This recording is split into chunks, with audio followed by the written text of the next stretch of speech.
Allez, dans cette vidéo, je vais vous montrer comment jouer le gambit John Tracy, qui est un gambit pas très connu, mais vous allez voir qui est plutôt intéressant et qui permet derrière d'avoir une bonne position. Donc on va le jouer face à une défense à l'équine, et dans cette vidéo, je vais vous montrer deux variantes qui vont vous permettre de vous adapter à plusieurs styles d'adversaires. Pour la ligne de base, on va avoir E4 côté blanc, et on va avoir cavalier F6 côté noir. Donc là, on est bien dans la défense à l'équine. Les noirs qui jouent cavalier F6 pour le premier coup, et donc qui viennent directement attaquer le pion E4. Et alors là, directement ça va commencer, puisqu'on va jouer cavalier F3.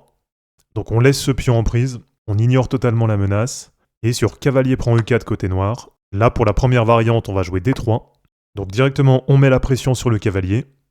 Là, ça paraît assez logique, on va pas laisser ce cavalier au centre. Derrière, les noirs vont replier leur cavalier, et ils vont jouer cavalier F6. Ensuite, pour continuer côté blanc, on va jouer fou E2, et derrière, sur C5 côté noir. Donc là, c'est un coup qui est assez intéressant côté noir, et le but, c'est de nous empêcher de pousser en D4. Et pour continuer, on va avoir petit roc côté blanc, et on va avoir cavalier C6 côté noir. Donc voilà pour la première variante, où là, malgré tout, ça permet quand même d'avoir une position qui est assez intéressante. Et je vous montre maintenant la deuxième variante, avec cette fois E4 côté blanc, cavalier F6 côté noir, cavalier F3 côté blanc, cavalier prend E4 côté noir, et là, cette fois, on va jouer D4. Donc on laisse finalement le cavalier au centre. Ensuite, bien souvent, on va avoir G6 côté noir. Et là, le plan côté noir, c'est assez clair, c'est d'aller mettre le fou en fianchetto, avec l'objectif d'aller mettre la pression sur le pion D4. Pour continuer, on va jouer fou D3.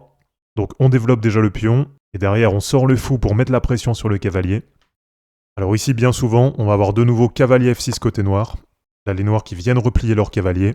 Et dans cette variante, on va pouvoir jouer C4 côté blanc. Là, on continue à prendre de l'espace au centre. Et pour terminer, sur fou G7 côté noir, là on va jouer petit roc côté blanc, et on va avoir petit roc côté noir.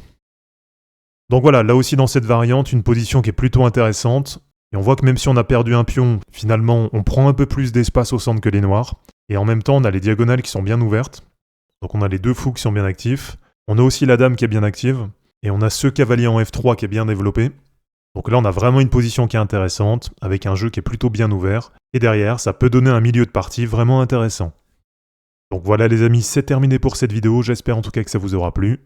Si c'est pas encore fait, pensez à vous abonner à la chaîne pour suivre les prochaines vidéos. De mon côté, je vous mets tout ça en ligne, et je vous dis à bientôt, ciao.